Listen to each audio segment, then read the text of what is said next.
Assalamualaikum warahmatullahi wabarakatuh. Saya Dini Syarifah Sani, dosen pengampu mata kuliah Teori Bahasa dan Otomata di Teknik Informatika Universitas Surya Kencana. Nah, pada video sebelumnya itu sudah membahas mengenai contoh pertama pada metode substitusi. Nah, sekarang adalah contoh kedua pada metode substitusi. Nah, yang pertama adalah kita menentukan urutan superior dari variabel. Nah, di sini saya urutkan S, A, B, C. S lebih tinggi kedudukannya daripada A lebih tinggi kedudukannya daripada B, dan B lebih tinggi kedudukannya daripada C. Nah, kemudian kita akan melihat apakah urutannya sudah benar. Kalau kita lihat di sini, S lebih besar dari A itu benar, S lebih besar dari B itu benar. Variabel A lebih besar dari terminal A itu benar, variabel B lebih besar dari variabel C itu benar, variabel B lebih besar daripada terminal A itu juga benar. Kemudian yang terakhir adalah variabel A, C lebih besar daripada variabel A itu salah. Nah, sehingga karena dia salah, maka kita akan lakukan substitusi. Di mana substitusinya adalah si A yang pertama itu kita ubah menjadi A yang di sini. Nah, karena kebetulan A di sini itu adalah terminal, maka kita tulis di sini adalah AC. Sehingga C itu menghasilkan AC ya. Jadi A yang variabel ini kita substitusi atau kita ganti dengan menggunakan terminal A. Sehingga C lebih besar daripada terminal A itu benar. Ya. Nah, oke. Selanjutnya adalah kita periksa apakah ada yang rekursif kiri atau tidak. Nah, jika dilihat di sini tidak ada yang rekursif kiri, semuanya sudah normal ya, jadi tidak ada rekursif kiri. Oke. Nah, kita akan masuk ke tahapan selanjutnya. Karena sudah tidak ada rekursif kiri dan semua urutan superiornya sudah benar, maka kita tinggal lakukan substitusi, di mana substitusinya kita lakukan secara mundur. Secara mundur berarti karena kita punya superiornya S, A, B, C, sehingga C yang paling rendah kedudukannya akan kita substitusi yang paling pertama. Nah, C adalah AC. Nah, kalau kita lihat ini sudah masuk ke dalam GNF karena GNF harus dimulai dari terminal dan ini sudah masuk ke terminal ya, sehingga si CAC ini sudah GNF ya. Kemudian selanjutnya adalah yang B. Nah, untuk yang B si C ini belum GNF karena harusnya kan dia lebih besar ya. Lebih besar, harusnya dia terminal ya, ternyata ini dia C. Nah, sehingga C ini kita akan gantinya dengan aturan produksi yang ada di C, yaitu si AC, sehingga si C ini kita ganti menjadi AC. Jadi sehingga dia sudah berbentuk terminal ya, dan dia sudah GNF dua-duanya. Oke, yang ini tidak perlu diubah karena dia sudah bentuk GNF ya. Kemudian untuk yang A di sini ini juga sudah GNF. Nah, kemudian yang terakhir adalah si S-nya. Oke, untuk si S-nya, untuk A-nya kita ganti dengan si terminal A yang ada di variabel A. Kemudian untuk si B-nya, nah ini ada dua, jadi kita berarti si B ini harus kita ganti ya. Oke, sehingga yang ini, oke, tadi kita lihat di sini adalah S, B-nya sudah kita ganti dengan ACA dan A, sehingga di sini kita tinggal tambahkan variabel S di belakangnya sesuai dengan aturan produksi yang ada di sini. Seperti itu. Nah, selanjutnya adalah contoh ketiga dari metode substitusi. Nah, di sini akan ada contoh pada penggunaan rekursif, adanya sebuah rekursif kiri ya. Jadi, mohon teman-teman untuk tidak men-skipnya. Oke, di metode ini yang pertama adalah kita lihat, kita akan menentukan dulu urutan superiornya ya. Di sini S, A, B kita urutkan ya. Kemudian di sini setelah melakukan urutan, maka kita akan periksa apakah aturan produksi yang ada dalam variabel itu sudah sesuai atau belum. Kalau belum, maka kita lakukan substitusi.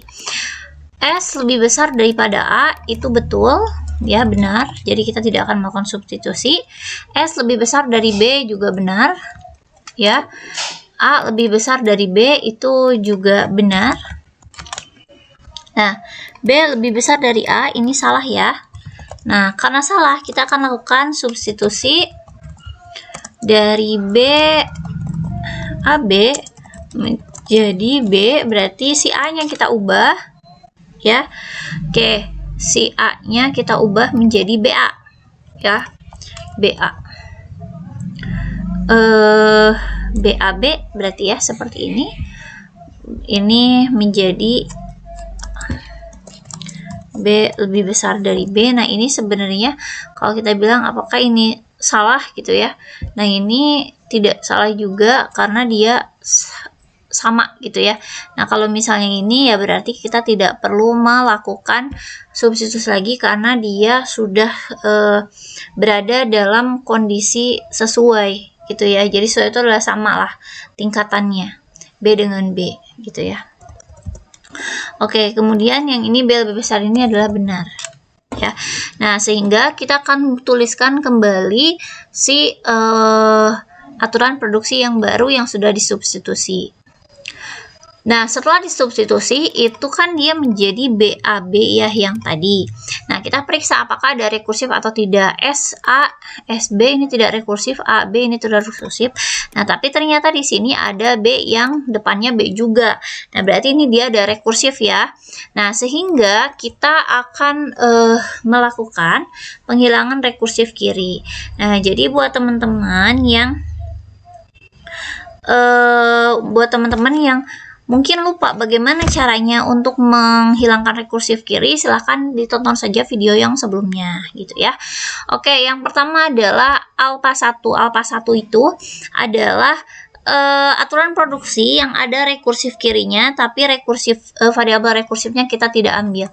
Karena ini rekursifnya ada di BAB, sehingga B-nya adalah yang variabel rekursif, maka kita hanya menuliskan AB saja.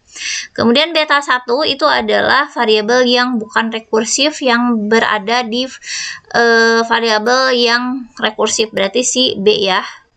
Nah, berarti ini adalah A. Gitu. Kemudian di sini berarti kita akan membuat aturan produksi baru untuk B, itu adalah beta 1 dan beta 1 ditambah Z1.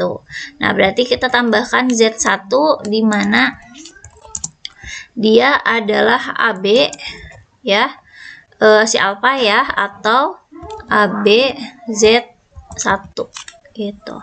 Nah, kita sudah melakukan penghilangan rekursi. Nah, kita sudah punya ya aturan produksi baru yang kita tambahkan Z1 yang sudah kita hilangkan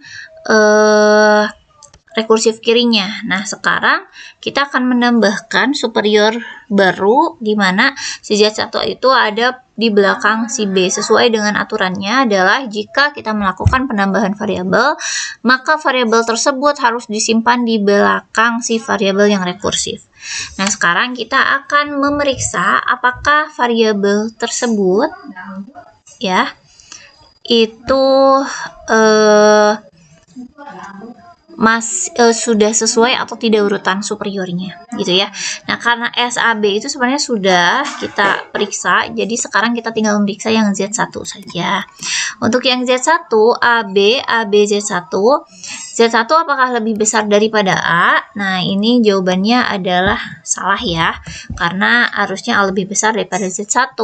Sehingga kita tinggal mengubah ya Z1 AB Z1 ini, dimana si A-nya itu kita ganti dengan si B ya. Nah, jadi BA B, kemudian si A yang ini juga kita ganti jadi BA B Z1. Nah, kita periksa kembali ya, karena ternyata di depannya masih variabel ya. Z1 apakah lebih besar dari B? Ini juga salah. Sehingga kita akan mengganti ya.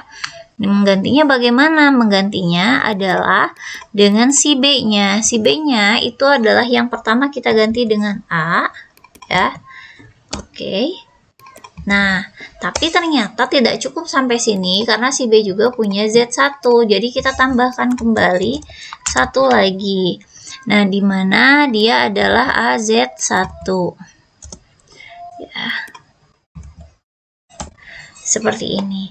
Nah, sekarang kita periksa kembali. Nah, ternyata semua awalnya itu adalah terminal A ya. Terminal A, terminal A, terminal A, terminal A. Nah, apakah Z1 lebih besar daripada terminal A? Jawabannya adalah benar. Nah, sehingga urutan superiornya sudah sesuai. Nah, selanjutnya kita akan melakukan substitusi mundur ya. Z1 karena dia superiornya paling bawah ya. Nah, kita lihat dulu, ternyata ini semuanya sudah terminal A depannya, maka dia sudah gen F. Kemudian untuk yang B, juga sudah gen F, depannya sudah terminal. Kemudian untuk yang A, nah ini belum ya, belum terminal. Berarti yang pertama kita ganti dengan B, yang kedua kita ganti dengan Z1, berarti ditambah dengan A ya. Nah, kemudian ini sudah gen F, sekarang kita ganti dengan si S. Dimana yang pertama adalah A dan yang kedua adalah B. Ini mungkin akan agak panjang ya. Yang pertama adalah untuk yang AB dulu. Oke, untuk yang AB ini ya, A-nya kita ganti dengan ini, berarti kita kopas di sini. Karena dia ada B-nya, maka B-nya kita tulis di paling belakang di keduanya. Kemudian selanjutnya adalah BS. Nah, BS ini untuk B-nya, berarti kita copy dulu yang di sini. Oke, ini untuk B dan kita tambahkan S di belakangnya. Nah, sehingga kita punya aturan produksi yang baru, di mana dia sudah dalam bentuk keadaan normalisasi Greibach normal form. Nah, seperti itulah contoh pada penggunaan GNF. Jadi kita hanya membahas 3 saja. Jika di PowerPoint itu ada sampai 4. Silahkan jika ada pertanyaan, boleh ditulis di kolom komentar. Ya, terima kasih. Assalamualaikum warahmatullahi wabarakatuh.